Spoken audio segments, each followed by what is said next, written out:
Yummy. Mmm, yummy. I don't know about you, but I'm getting out of this nightmare. No, no, no, no, no, no, no, no, no, no, no. It's okay, Miss Orwell. You're safe at home. You were just having a bad. Nightmare. Oh, thank goodness, Julia. I love my always best care.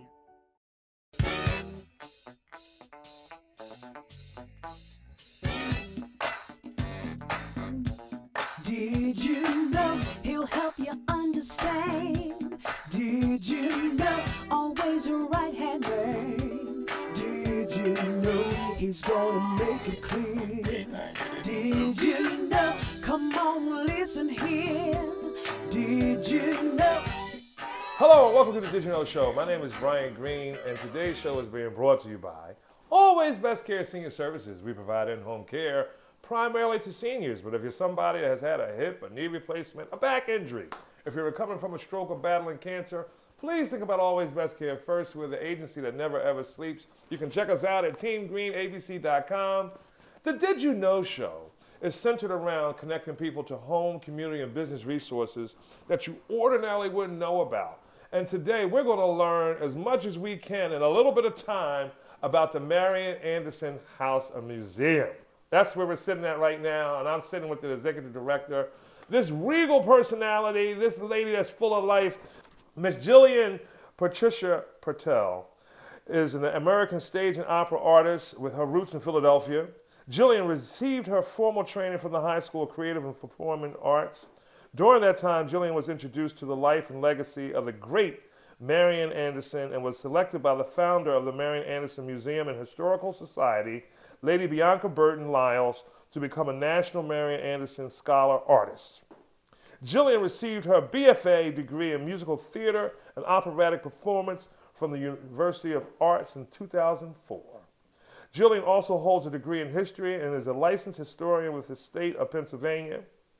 With Jillian's aspirations and goals of starring on Broadway and the Metropolitan Opera, she has starred in many treasured operas and musicals throughout the United States, including Porgy and Bess, La Boheme Mosada, Gianni Schicchi, Ragtime, she was Sarah, just to name a few. Jillian is also a state and national pageant winner with her beautiful self. She is the CEO of the National Marian Anderson Museum and Historical Society and is honored to be the youngest steward of a National Historical Landmark Site in the United States. In 2021, she received the national recognition as the Glaby Award winner for National Historic Preservation and such a passion and awesome responsibility for Marian Anderson.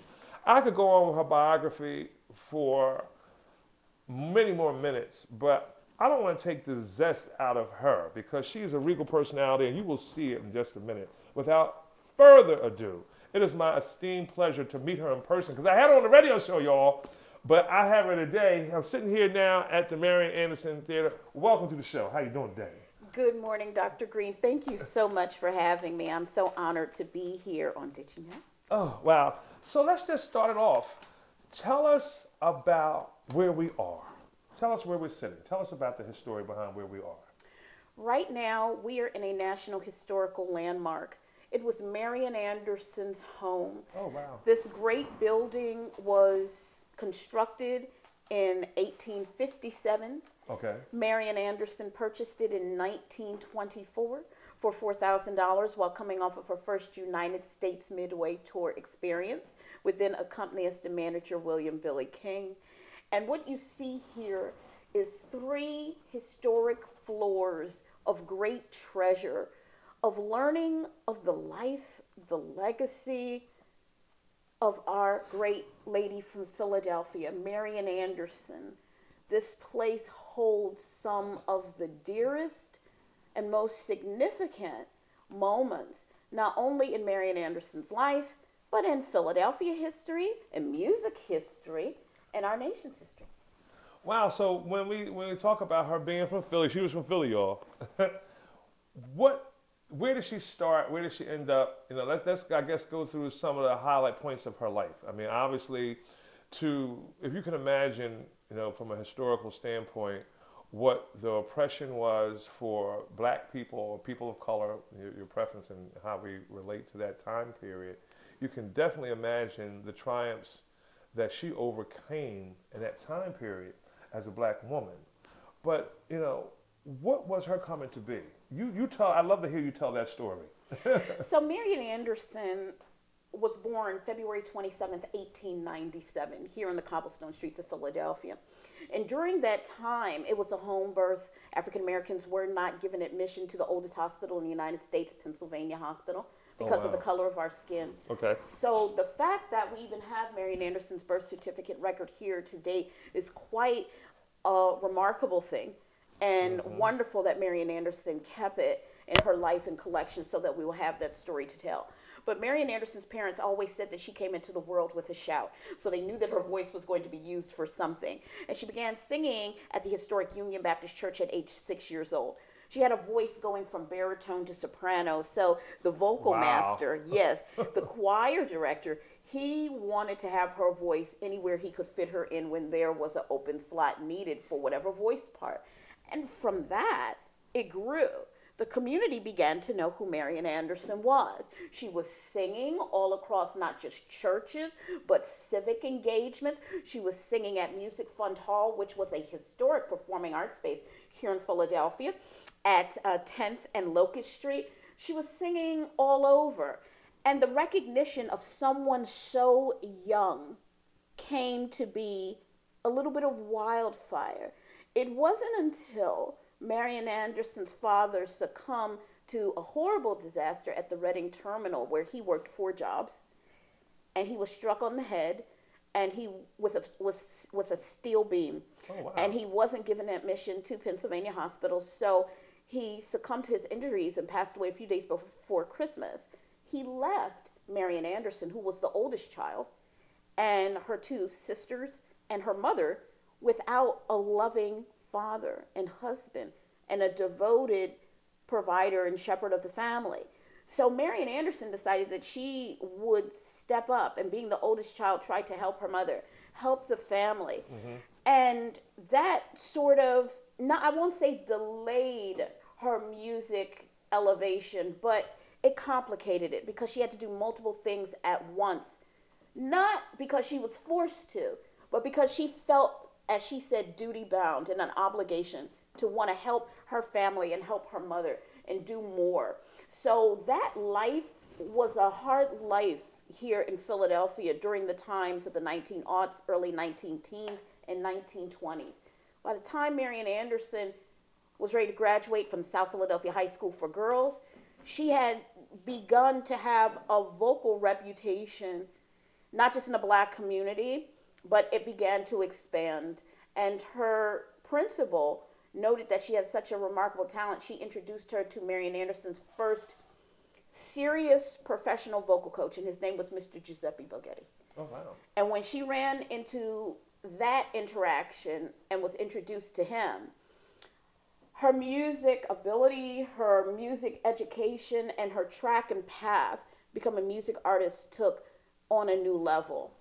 And she went from studying with Mr. Boghetti to being branched out to experiencing music in New York City, when she was given the ability to perform at Lewisham Stadium for the national competition, which for the first time in history, out of all of the thousands of voices, they chose Marian Anderson to win the national prize and perform. The first African American, young Marian Anderson, to do so. And she performed with the New York Symphony Orchestra.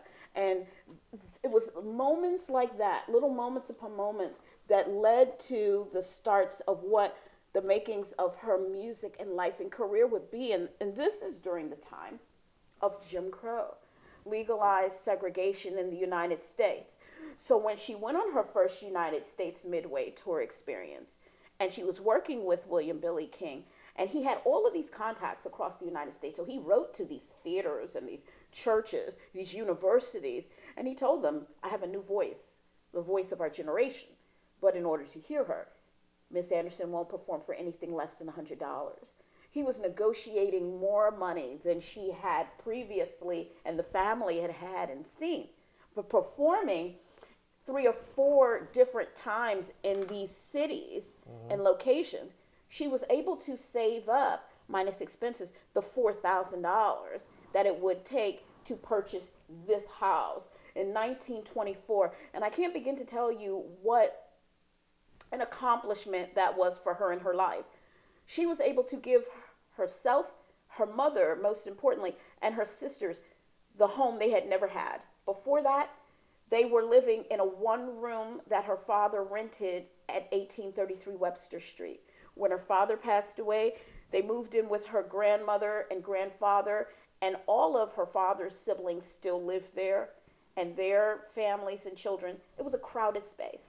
But to give a home of your own for the first time, absolutely amazing and a blessing. And she never forgot it. And this became the hub of Marian Anderson's family life, but also her music life for years to come, until she had a professional manager, Mr. Salhirak, several years later. It was 762 South Martin, which was the management office for Marian Anderson. And even on their letterhead, it was this address. It was Marian Anderson Management, that she and her mother and her sisters would be managers of her life and her career and her music. And that's, you know, sort of symbolistic of what we do, right? And even in the Black community, like when we don't have the attainment that we want to at the moment, we definitely will make a way. We will find another route.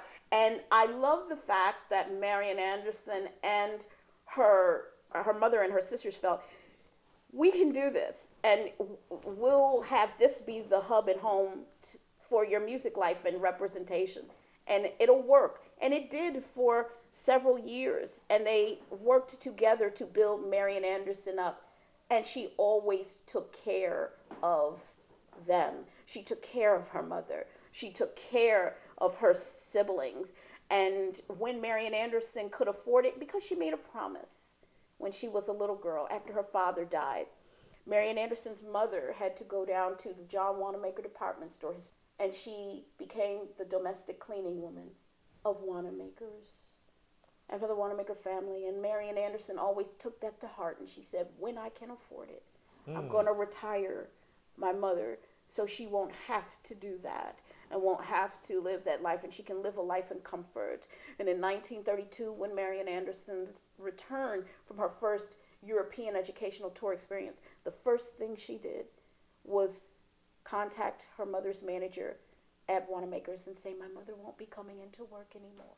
And she was able to keep her promise and retire her mother. And these benchmarks in her life, all coming from the hub of this house, 762 South Martin Street. It's just such a blessing in such a time of oppression, such a time of struggle, such a time when America was facing so many things, including the Great Depression and other things. Marian Anderson was able to provide for her family and her mother. You know, when I think about this story myself and knowing and understanding Black history, there's a couple of things I want to point out. One, for us as Black people, my great-grandmother used to tell us that they didn't keep good records of our births. Back in the day, your name was written down in the family Bible. To even have a birth certificate is major at that time. Yes. Because we weren't counted accurately, number one. Number two, when I think about a woman, let alone a Black woman, buying a home without a man. Correct. Because up until 1974, a woman found it hard to get a mortgage. To get a mortgage. You couldn't get a mortgage without the support of a man, be it your father or your husband or uncle. Or uncle, air quotations. So for her to be able to purchase a home in 1924, and the other thing, you know, one of the things we do every year, as always Best Care, is we celebrate centenarians. And if you ever talk to a woman in particular, because you guys outlive us, you know, it's just a fact. Women outlive us, y'all. If you didn't know, check the Bureau of Statistics. But anyhow, when you talk to a woman that has lived 100 years plus, when women traditionally didn't vote, but in some pockets of the United States, they had influence. whether that be from an entertainment, education, midwifery, Yes. because for a period of time it wasn't just black women having kids in the home. It was several non-minorities also having kids in the home. So you had the woman that was experienced helping women with labor and delivery, not necessarily medically certified, just from an experienced perspective. So when you hear these kind of stories of this anomaly that we call and celebrate Marian Anderson, in my head while you were talking, I was like, so many different things that she accomplished 1924. I could only imagine what it was like to really, come across barriers, and then a lot of times still having to come through the back door to perform. Absolutely. Let's talk about it. Let's get into it. It was stunning. So you have this great ability and opportunity for Marian Anderson to have this American midway tour experience with William Billy King. And they're stopping at all of these different theaters across the United States. And not the Chitlin Circuit. Not the Chitlin Circuit. It was a wonderful... No disrespect to the Chitlin Circuit, but at that time, she was going to main... I want to point that out. She was going to main venues. Main venues. And in these main venues, whether they were theaters, arenas, institutions of higher learning, and big cathedrals and churches, especially in the theaters, during Jim Crow, she talked about this in her autobiography. She was interviewed with this, and she said she would be ushered to the back of the theater where normal dressing rooms and bathrooms would be. And the sign on the door for the dressing rooms said, white artists only, whites only. So she wouldn't be able to use the dressing room to change from her day wear into what she called her uniform, which were her performance gowns, which we have lovely displayed on all 3 floors. Mm-hmm. And you will see, she said that the management of the venue opened up the backstage door, and she was made to change, use the facilities, and get dressed and prepped for her concerts in alleyways, back alleyways of these theaters and concert halls outside in the open air when anybody could see her.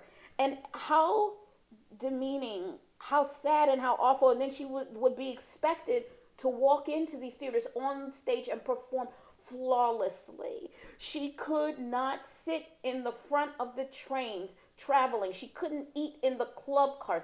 She had to sit in the back of the trains where the back of the smokestack of the trains were and get soot all into the train room car where she was sitting and have to cough up a lung. She talks about how she was contacted by the mayor's office of Atlantic City. They wanted to give her the key to the city. Mm. And she talked about how she had to travel, but she couldn't stay in Atlantic City. She had to stay on the outskirts with friends of friends whom she didn't know, because there was a law that said that blacks could not stay in the hotels in Atlantic City and stay in the main proper.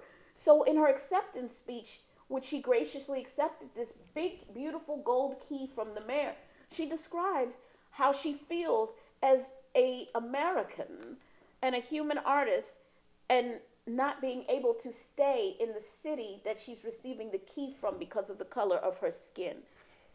These are just mere examples of what life was like. And again, we circle it back to, this is why it was so important for Marian Anderson to have a home of her own. Because even in Philadelphia, even in this free city, free state of Pennsylvania and territory, blacks could perform at the Schubert Theater, at the Forest, at the Royal, even eventually at the Academy, as Marian Anderson did, though they couldn't go through the front door, they had to go through the back door.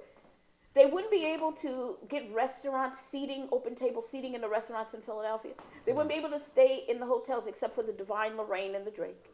Wow. She made sure her home was a hub not only for her family, but some of her greatest friends and contemporaries of the time, and we're talking about Duke Ellington, Cab Calloway, Count Basie, Ella Fitzgerald, Louis Armstrong, Lena Horne Moore. They were all here. We're all breathing their rarefied air. They would have banquets, jazz jams. Our beloved late founder, Lady Blanche Burton Lyles, would play classic piano for them as a child.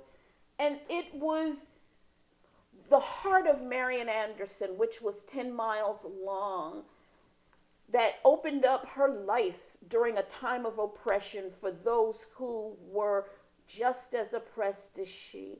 And the significance of this home, it can't be overstated how important it is. Wow. We're going to take a quick break at this point, and we're going to come back on the other side and continue our conversation. Please do not go away.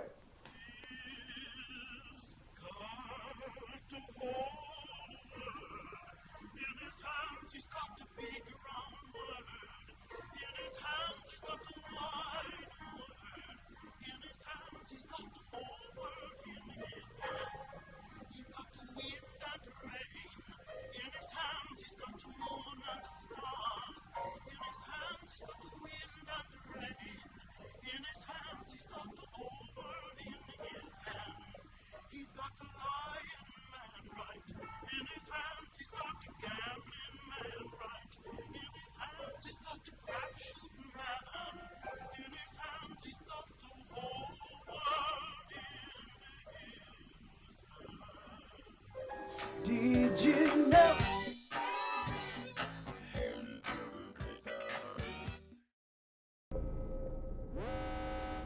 It's growing again. These caregiver deserts are everywhere. It's slowing down. It's almost stopping. It's stopping right around Philadelphia. What's happening on the ground? It seems like Always Best Care is fighting back. How? Ride sharing, gift giveaways, job security, promotion opportunities, competitive pay. That's amazing. I want to work there. Then you should apply too. Join Team Green today. Hi, I'm Elizabeth Green. I'm a retired nurse, and Always Best Care takes care of me in my own home. Hi, I'm Brian Green, the owner and CEO of Always Best Care. We service southeastern Pennsylvania and the entire state of Delaware. Do you want them to know that I'm your real grandmother? Yes, Chubby, that's the point. Should I tell them the time when you were 7? Love, no. I could stay in my own house and get all the help that I need, and I tell you that all the time. You see, I trust my people with my grandmother, and you can trust us with yours. You know, come on, listen here. Did you know?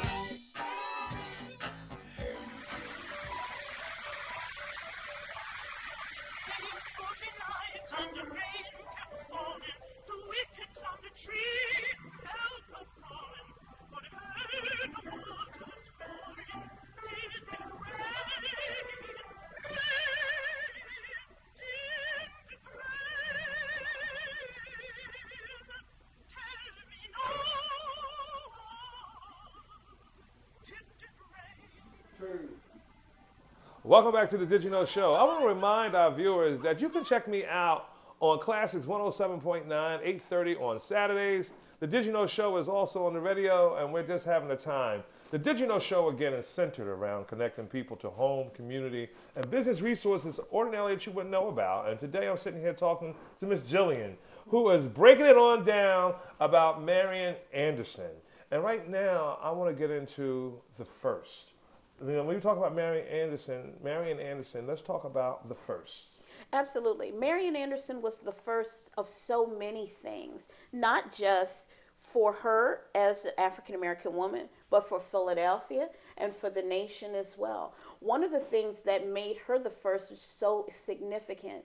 She was the first African-American to sign with the RCA Victor Recording Company. And a lot of people think about RCA Victor recording artists, the Victrola and the little dog, and they think, oh, Camden, New Jersey. RCA Victor Recording Company got its beginnings here in Philadelphia, right at 12th and Chestnut Street in a little storefront. Oh, wow. And they continued to grow and develop. And it was Mr. Pasternak, who was the representative for RCA, who heard Marian Anderson perform and said, oh, this young lady, this will be the perfect addition to RCA Victor recording labels, and what they wanted to do was put Negro spirituals out on recording and pressing, because they did not have that at all. And they saw the market for people liking it, wanting it, and they said, this will be perfect. So they signed Marian Anderson, and from 1923 to 1924, she sat in the recording studio and recorded and made pressings until it was perfect. And after the final downbeat with Mr. Pasternak in 1924, in December, they put out the first pressing of Marian Anderson, and they were Negro spirituals, and Marian Anderson sung them with the composer H.T. Burley's arrangements, and going all the way from Deep River to Nobody Knows the Trouble I've Seen. And Marian Anderson took that first and catapulted it into a start of incredible beginnings of a woman of first, being the first black woman to have major concerts, performances of classical music for sold out audiences in Europe.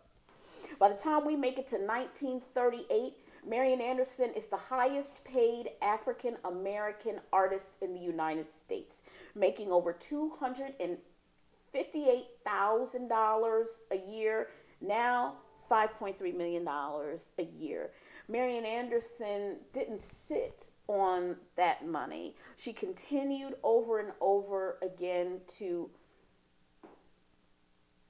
open up her heart to give back, so that others behind her, she said, would have an easier way in life. And there's constant examples of that all throughout the museum.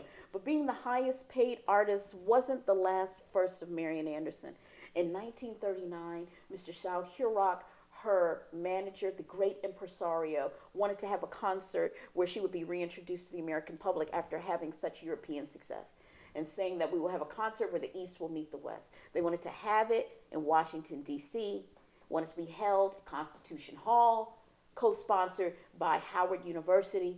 The only problem is that Constitution Hall was owned by the Daughters of the American Revolution, these descendants of revolutionary fighters, and they had a policy that they would have no coloreds on their stage and performance and in their arena.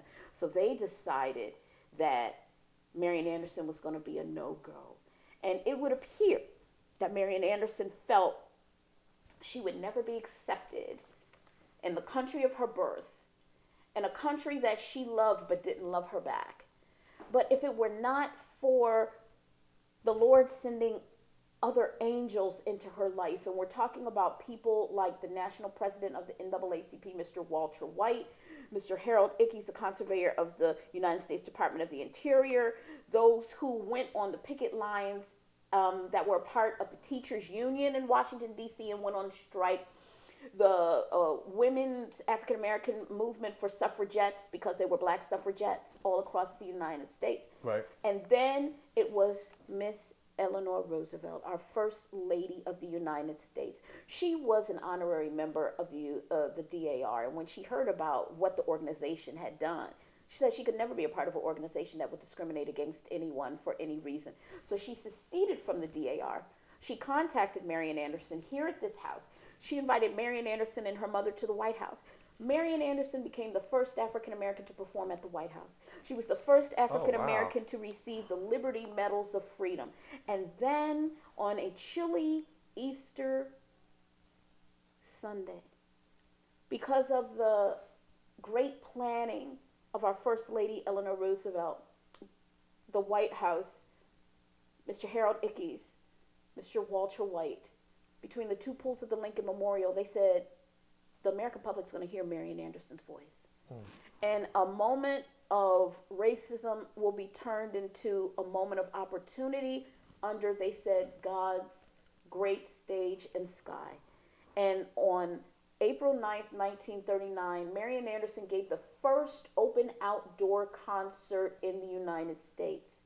75,000 people gathered at the Lincoln Memorial, and another 2 million listening by radio. Now, you know, everyone nowadays is so over the moon by all of these concerts of the Taylor Swifts and the Chris Browns and everyone in these stadiums. But it was Marian Anderson in 1939 who had the first open outdoor concert for the American people. And they came and they heard, and it was that moment that catapulted, and we talk about when moments we feel are internal and for ourselves.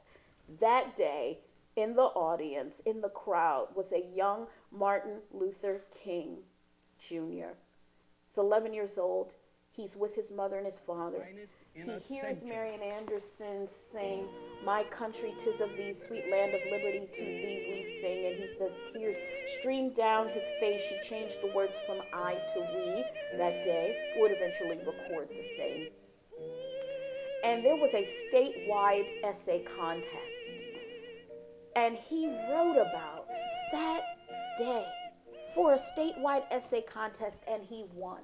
Wow. Years later, he called this house, called upon Marian Anderson and said, "Miss Anderson, you were the inspiration for a location of a speech I want to give and a march I want to have on peace, jobs, and freedom because of what you did some years before. And I want to know, will you come? Will you sing for me? Will you march with me? Will you be a part of it?" And she said, "Absolutely, I will."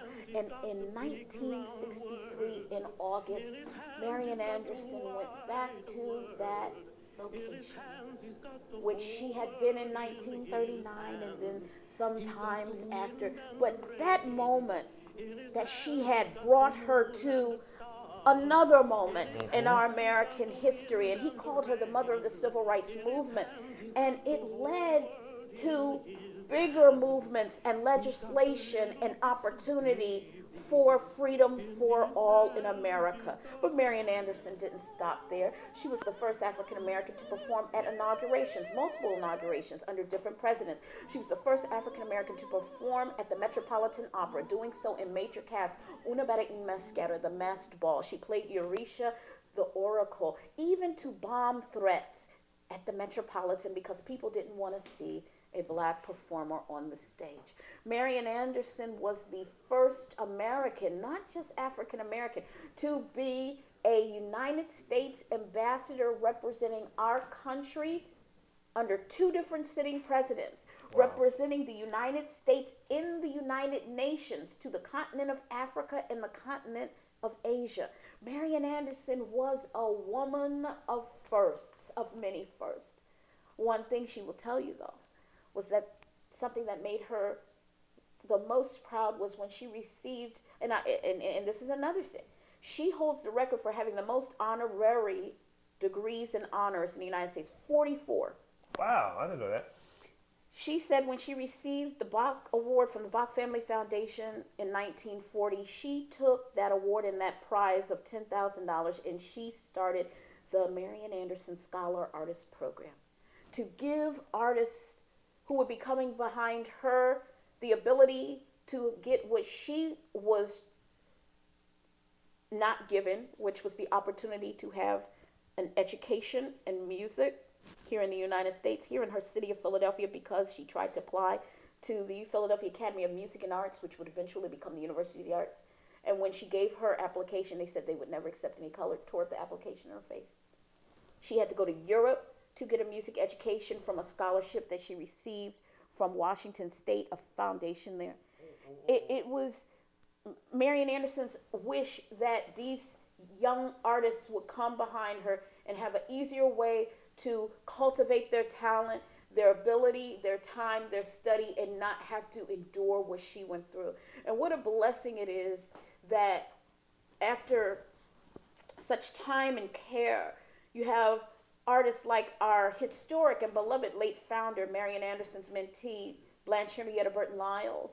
You had Leontine Price, Kathleen Battle, Jessie Norman, Denise Graves, so many more, and even I.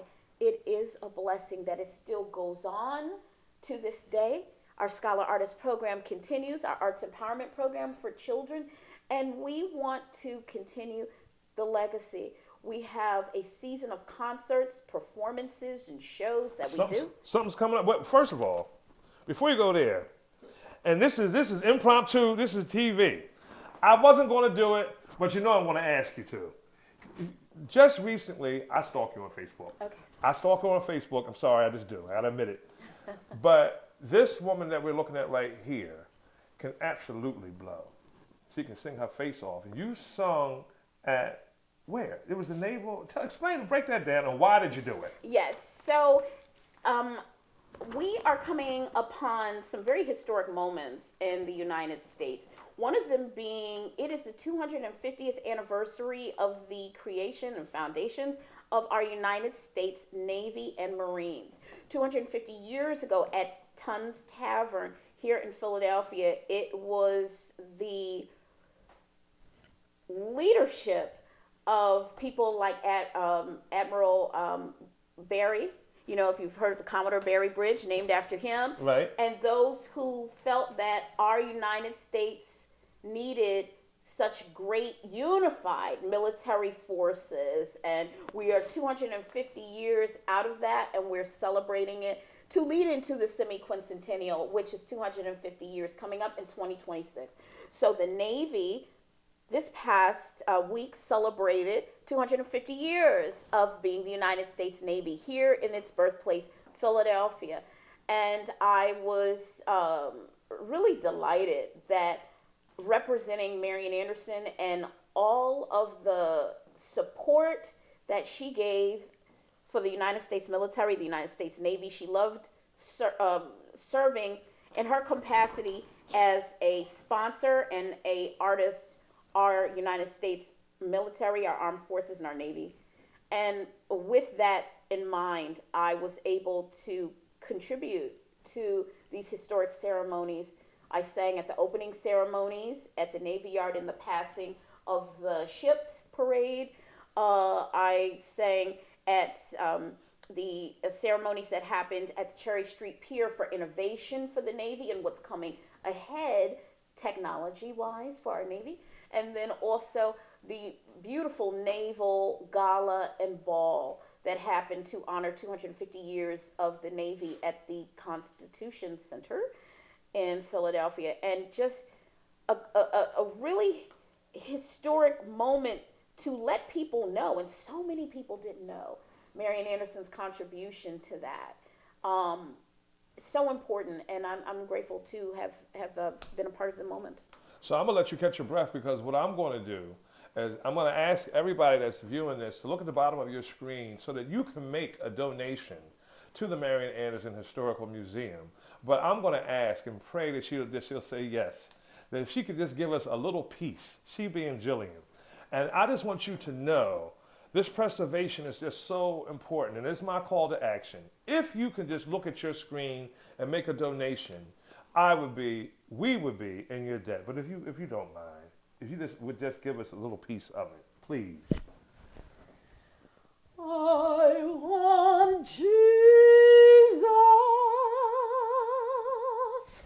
to walk with me. I want Jesus to walk with me while I'm on my pilgrim's journey. Lord, I want Jesus to walk with me.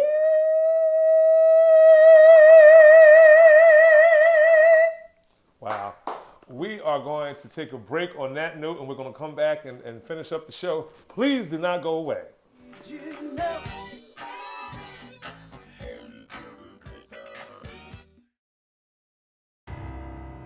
Yummy. Yummy. I don't know about you, but I'm getting out of this nightmare.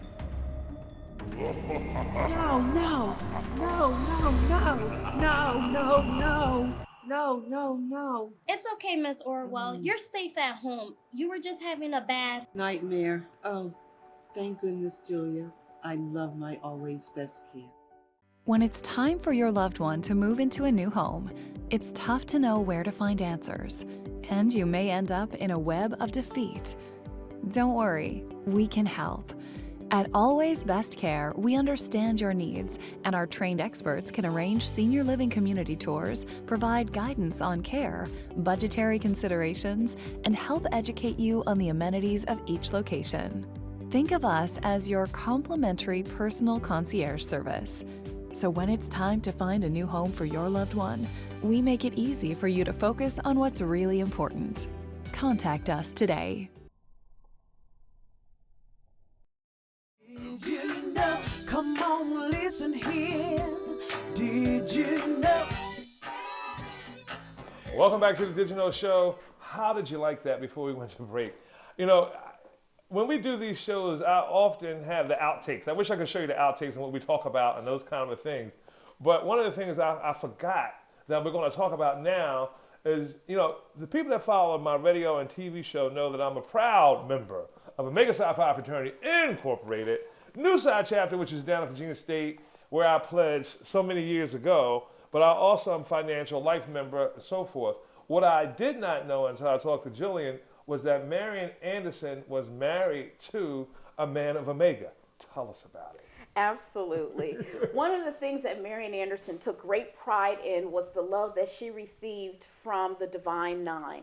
And in doing so, not only was she brought in as an honorary member of the Alpha Kappa Alpha Sorority Incorporated, and also adopted by the Delta Sigma Theta Sorority Incorporated, but her husband, noted African-American architect Orpheus Hodge Kingfisher, was a member of Omega Psi Phi fraternity and graduated from the University of Pennsylvania and went over there.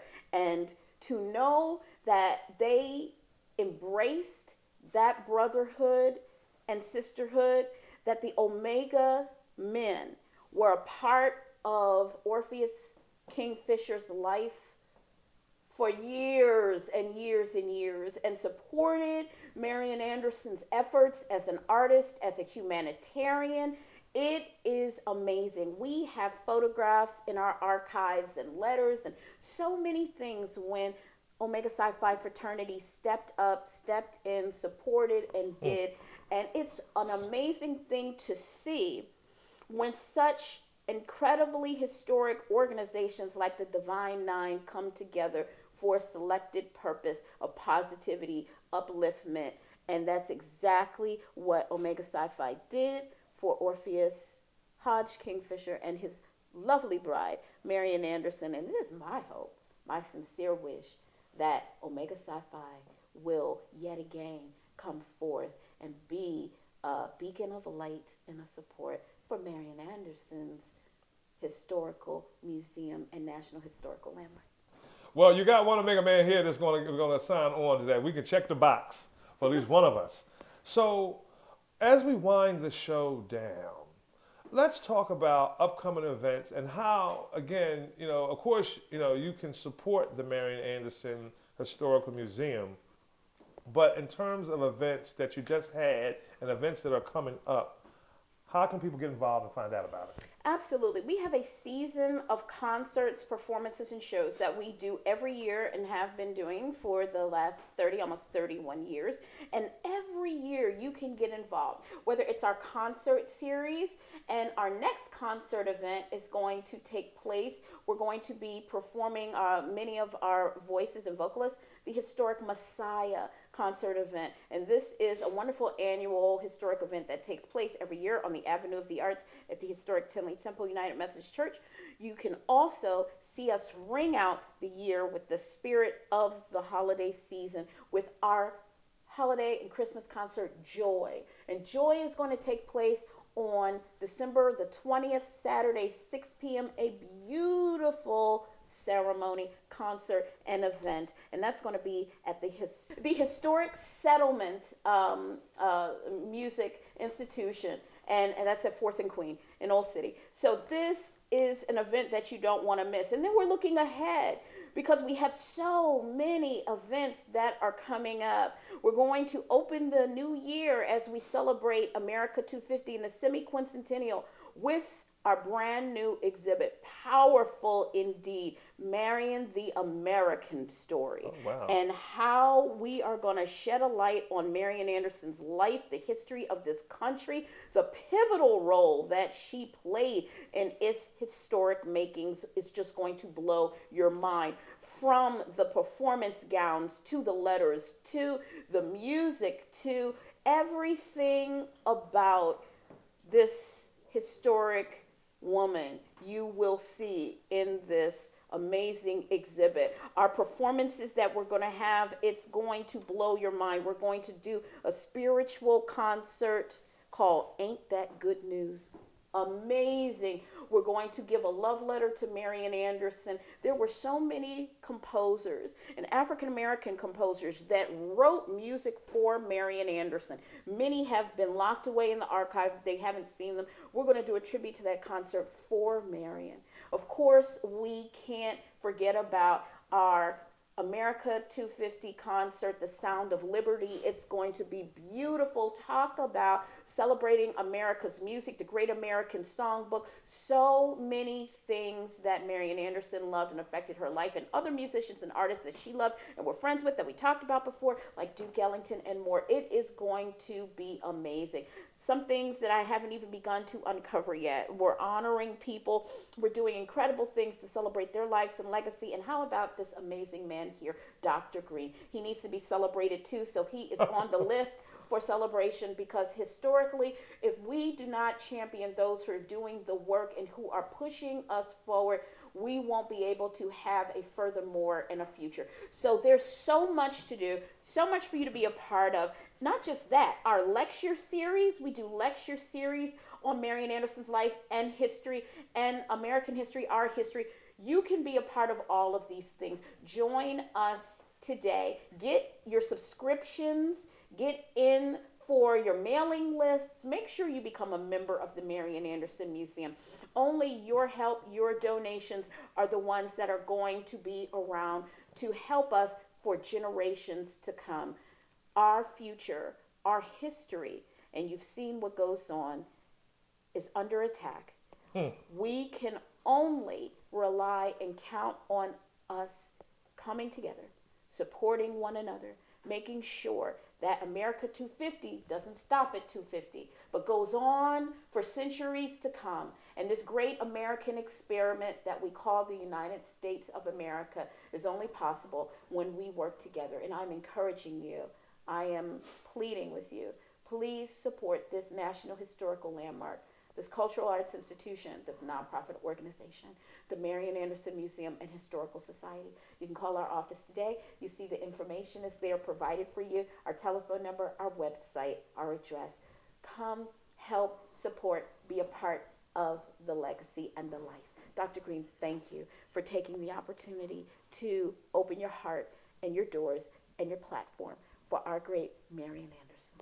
You know, as we wind down, when you talk, I'm just going back to a place that I'm just thinking about. Like, you know, I went to a historically black college, okay, undergraduate, Virginia State. Shout out to Virginia State Trojans. And I can only imagine what it would have been like to try to go to college for secondary education, or to even go forth in the legalized, segregated world. I just would like to have been in a room where you had the greats like Cab Calloway, Lena Horne, you know, Marian Anderson, Duke Ellington, sitting around a table and just having a conversation amongst themselves about, you know, the hardships, and sharing the sweat equity and the stories and just what they were going to do and pivotal moves and that kind of a deal. What do you think? What do you think what the conversations were like? I mean, you're the historian here. What's wonderful is we have the ability through Marian Anderson's archives to relive some of that. The amazing archives that we have, which gave us great evidence for Duke Ellington being here, for Louis Armstrong being here, for Ella Fitzgerald and more being here, but it was also our beloved late founder, Lady Blanche Burton Lyles. She was that young girl sitting on the piano playing Chopin, playing Mozart, and then hearing and being a part of the jazz jams from 3 years old on. And she was known as the child prodigy. So for her telling the stories and having all of that on recording and tape, living and knowing that that air we still breathe, where they were having jazz jams to the middle of the night, and life was different then. So when you had those artists come in, there were neighbors on Martin Street here that were invited in and were a part of this listening session, and it was a community who were hearing these incredible artists at a time in our country when there was so much divide, but it was music. It was arts, it was culture, it was heritage that brought us together, and did so in 762 South Martin Street. There's nothing better than that. That's as smooth as it gets. Wow. Phew. So, yeah, at the bottom of your screen, you see the information, you see the website, you see the phone number. You know, if you haven't been moved yet, I don't know what would move you. You know, I love the way you say this great experiment of the United States, because we're living in a time in some ways that we really have folks that don't want to go forward as a multicultural, intergenerational vibe. We are our best advocates. And when you can preserve history like this, as I look around this house, and you know, we have so much history just that is here, that is preserved. I'm still stuck on the birth certificate, because I knew my great-grandmother used to say that. My great-grandmother used to say that all the time. Baby, we used to put our name in the family Bible, you know, because you really didn't. And I remember that because my mother, who was my now listen to this little bit of history. My mother, who was my great-grandmother's primary caregiver, when my great-grandmother went to retire from Bud, it was an issue because they were trying to confirm how old she was. Right. Which was a common issue for a lot of older Negroes, black people, African American, however you associate people of color, because they weren't documented with the census. So she went through a thing, and I forget how they resolved it. But I remember now, as I'm more older, remembering that being a thing to get her Social Security started, because there was really no valid proof of a birth certificate. Correct. You know, we weren't counted correctly. You know, so I tell everybody, so this I guess is a shameless plug, if you participate in the census, participate in the census, don't ignore it. You know, because at one point, as minorities, we were not counted correctly. You hear so much that's going out there. You know, for me, you know, the blessing and the joy to have a business now that I've established for senior care. Yes. Is that we get these stories better than Yahoo, Google. You can, you know, you don't have to Google these stories when you can hear it from people out there. You know, when you can have somebody that can orientate and tell you this is how it happened, this is really what it was. That might be the book print of history, but to actually have lived it or have somebody pass that baton is beautiful. So I'm just going to ask you again, look at the bottom of your screen. You know, as we have it, as my producers are giving us the signal that we got 1.5 minutes left, what say you as we take the show out? Again, the call to action, whatever you want to do. Come on. I say to you, nothing is more important or significant in our nation's history than as we achieve our goals and we move forward as a society, we remember the incredible amount of sacrifices, the divine hard work, the talents, and all of the blood, sweat, and tears that made America what it has become as the great experiment, the great promise, the land of the free, the home of the brave. We cannot acknowledge and remember any of that without acknowledging those souls like Marian Anderson. It's too important, it's too significant, and I implore upon you, do not turn your back on history. Don't turn your back on heritage. Support it, embrace it, be a part of it for the now and for future generations to come. Support the Marian Anderson Museum today. Thank you, Dr. Green. Right on. That's the show. That's our story. That's what we're sticking to. This show has been brought to you by Always Best Care. Check us out at teamgreenabc.com. You can also check me out on the radio, Classics 107.9, 8:30 on Saturday mornings. I'll check you guys out next time. Until then, have a great day. Peace and light.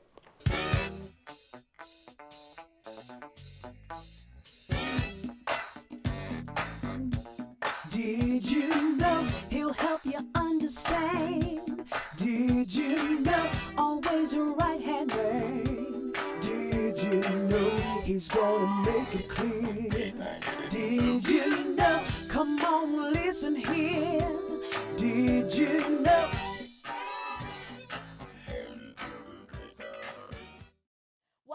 Marian Anderson's house, the Marian Anderson Museum and Historical Society. This national historical landmark was built in 1857, and our great Marian Anderson purchased it in 1924 for $4,000 while coming off of her first United States Midway Tour experience. We have just finished a very long historic repair and restoration effort due to our catastrophic flood disaster that we suffered during the height of the pandemic, where 3.5 feet of water flooded out this entire interior and exterior of this national historical landmark. But through the help and the kindness and the support of wonderful people like the Preservation Alliance for Greater Philadelphia, Erickson and Sons Contractors, WRW, Mr. Bruce Murray and his team, the incredible community at large, our board members for the Marian Anderson Museum and Historical Society, and of course, our political representatives for this district, we have been able to crawl back to historic reopening. And now that we are here with our brand new exhibit that we have going on for the people, we want to make sure that we can move into a new phase. We are launching the Capital Campaign for Historic Preservation for the Marian Anderson Museum and Historical Society. This capital campaign will make sure that we sustain day to day, month to month, year to year for our incredible exhibits, thematic that we have, where you learn something new and wonderful and great about Marian Anderson's life each year. Our season of programming, concert shows, lecture series. Our fabulous Marian Anderson Scholar Artist Program, named after Marian Anderson herself, which she started after she won the Bach Family Foundation Award. And of course, more programming that we have going on, our Arts Empowerment Program for children. So many more things. It can only be supported. It can only be sustained. It can only survive for the next generation to come with your help, your kindness, your support, your generosity pledging to this capital campaign means that we will be sustainable for the now and for the future to come. Now more than ever, our historical landmarks, our cultural arts institutions must be supported. Our stories must be told. Our historic figures must be championed.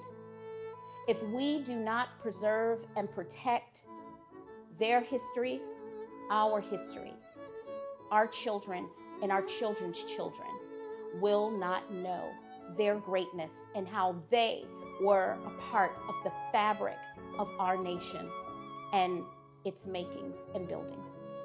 We need you. I'm asking you today, go to our website, Marian Anderson Historical Society.weebly.com. Click on the Capital Campaign link. Donate, support, be a sponsor, be a donor, adopt the museum. Your support will go 1,000,000 miles to making sure that this great lady from Philadelphia's home, the museum, the National Historical Landmark, lives on for generations to come. Won't you help? Won't you support? You can call our office today, 215-779-4219. Become a member. Get your membership card. Be a donor. Support the Marian Anderson Museum and Historical Society because it's just that important. Thank you.